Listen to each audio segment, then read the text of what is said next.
अरविंद केजरीवाल ने ये कहा कि उसके लिए कोशिश की जा रही है, कभी एडवर्टीजमेंट सामने आता है, कभी लोग सामने आ जाते हैं, कभी कंप्लेंट होती है, कभी जो है गुंडे जो है वो जाके जहाँ पे कैंप लगा रहे हैं उसको वो रोकने की कोशिश करते हैं।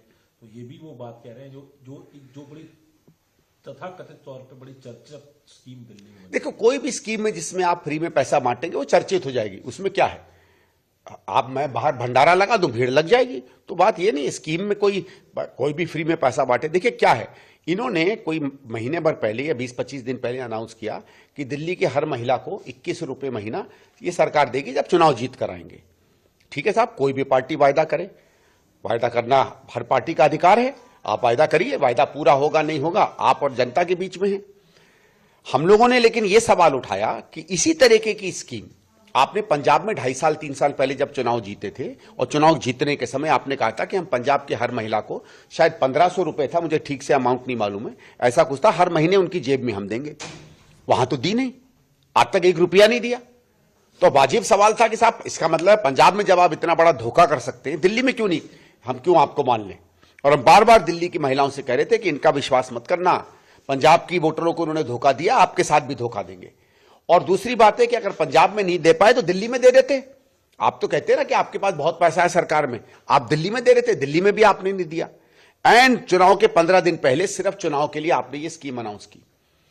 हम इस स्तर पर इनकी आलोचना कर रहे थे, इनके खिलाफ सवाल उठा रहे थे कि एक इश्तहार आता है दिल्ली सरकार का, और दिल्ली सरकार की मुखिया कौन है, दिल्ली सरकार की मुखिया तो आतिशी जी हैं। ठीक है, आतिशी जी सरकार जो है मुख्यमंत्री के मुंह से भी बोलती है, अपने इश्तहारों से भी बोलती है, और कोई इश्तहार जब निकलेगा तो इसका मतलब है दिल्ली सरकार कह रही है। तो यानी आतिशी जी उस बात को कह रही हैं। उस इश्तहार ने यह कहा कि आतिशी जी ने क्या किया था, 2-3 दिन पहले एक स्कीम अनाउंस की थी कि हमने एक स्कीम बनाई है दिल्ली में, हर महिला को हम हर महीने 1000 रुपया देंगे, और यह भी कहा था कि यह कैबिनेट ने पास कर दिया है, आपको चुनाव के पहले 1000 रुपया मिलेगा और चुनाव के बाद उसी को हम 2100 रुपए कर देंगे। आपको भी याद होगा, मैं तो सबसे कह रहा हूं कि अगर मैंने गलत सुना हो तो मुझे गलत साबित कर दो। पिछले 5 दिन में तो किसी ने मुझे गलत साबित नहीं किया, और केजरीवाल ने और आतिशी ने इस पर आज तक एक टिप्पणी नहीं की, यह मानते हुए कि यह बात सही है, क्योंकि हमारे यहां कहा जाता है मौनम सम्मति लक्षणम, उस पर वो मौन रहे, इसका मतलब है जो मैंने कहा सही है। इश्तहार फिर यह कहता है कि इन्होंने जो कहा कि स्कीम है, ये स्कीम है ही नहीं, यानी आतिशी जी झूठ बोल रही हैं। ये मानो कि आतिशी जी खुद कह रही हैं कि आतिशी जी झूठ बोल रही हैं। इश्तहार तो पहली बार हुआ साहब, एक व्यक्ति कह रहा है कि मैं खुद ही बहुत बड़ी झूठी हूं। हमने तो नहीं कहा, बीजेपी ने तो नहीं कहा, एलजी साहब ने तो नहीं कहा, आपने तो नहीं कहा, मीडिया ने तो नहीं कहा, गोदी मीडिया ने तो नहीं कहा, आतिशी जी ने कहा। तो जब आतिशी जी खुद कहने लगी कि मैं झूठ बोल रही हूं, ऐसी कोई स्कीम नहीं है, यह भी कहा उसमें कि फॉर्म भराना जो है गलत है, फॉर्म ऐसे जब निकले ही नहीं है तो कहां से फॉर्म आ जाएंगे। दूसरा, आम आदमी पार्टी के सिंबल पे जो आप फॉर्म भर रहे हैं और कार्ड मिल रहा है, उससे कभी भी आपको स्कीम नहीं मिलेगी। ऐसी स्कीम आ भी जाएगी तो अलग फॉर्म उसके बनेंगे। यानी आप धोखा दे रहे हैं, आप बरगलाकर किसी को बेवकूफ बनाकर फॉर्म भरवा रहे हैं, और जो सूचनाएं आप उस फॉर्म में दे रहे हैं वो बिल्कुल ही गलत है, क्योंकि आपको गलत वायदे झूठ कर आपसे सूचना बटोरी जा रही है। इस पर मैं एलजी साहब के पास गया कि ये तो बहुत खतरनाक है, सरकार इतना व्यापक रूप से एक रूलिंग पार्टी झूठ बोल रही है, लोगों को भ्रम पैदा कर रही है। और खतरनाक ये था, आप 18, 19, 20 साल की लड़कियों से उनका फोन नंबर ले रहे हो, महिलाओं से उनका एड्रेस ले रहे हो।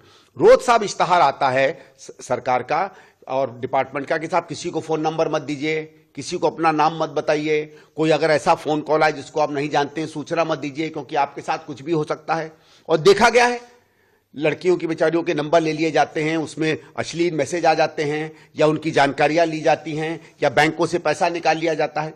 तो इतना बड़ा खतरे में आप महिलाओं को डाल रहे हैं, लड़कियों को डाल रहे हैं, सिर्फ अपनी झूठी राजनीति के लिए, सिर्फ अपने वोट बटोरने के लिए। तो मेरे हिसाब से तो यह महापाप है, और इसीलिए मैं एलजी साहब के पास गया कि इसमें आप तहकीकात करिए।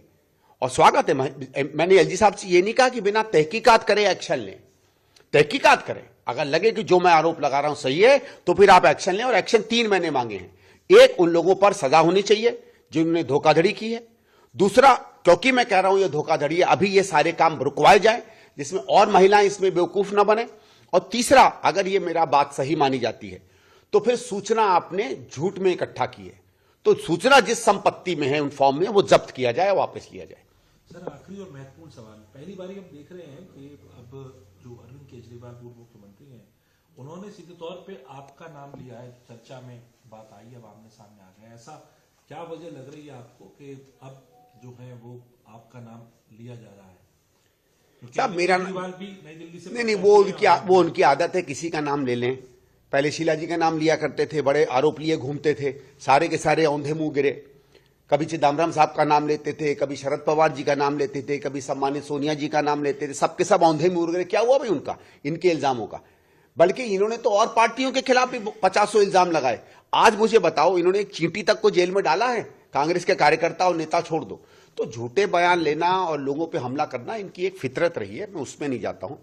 ये मुझे लगता है इस समय घबरा यूं रहे हैं और इसलिए ये बीजेपी से सांठगांठ की बात कर रहे हैं, क्योंकि इनको लग रहा है कि इनका बहुत सा वोटर, जो मैंने कहा कांग्रेस का वोटर है और जो मूलतः बीजेपी के खिलाफ वोट करता है, वो इनको लग रहा है कि खिसक के कांग्रेस की तरफ जा रहा है। तो अगर उसको हम और चीजों से नहीं रोक पाएंगे तो कम से कम यही झूठ फैला दें कि कांग्रेस में और बीजेपी में आपस में कुछ संबंध है जिसमें हमारा वोटर इनके पार्टी में ना जाए। अपनी गिरती हुई साख बचा रहे हैं, अपना हारता हुआ चुनाव बचाने की कोशिश कर रहे हैं। नई दिल्ली विधानसभा की भी बात कर रहे हैं, स्वाभाविक उसमें विधानसभा दिल्ली की भी है, दिल्ली की भी विधानसभा में इनको डर है, नहीं तो मुझ पर क्यों हमला करते हैं? ये तो बार बार, आपको याद होगा 2-4 महीने पहले, 4-6 महीने पहले तो ये कह रहे थे कि दिल्ली में कांग्रेस रेलेवेंट ही नहीं है, चुनाव ही नहीं लड़ती, दिल्ली का कोई नेता ही नहीं है। तो अगर नहीं नेता है तो फिर उस पर हमला क्यों कर रहे हो भाई? अंग्रेजी में एक कहावत है ना, जो मैं बार बार कहता हूं कि नोबडी फ्लॉग्स अ डेड हॉर्स। मरे घोड़े को कोई चाबुक नहीं मारता है, घोड़ा है उसमें दम है तभी तो चाबुक मार रहे हो ना यार।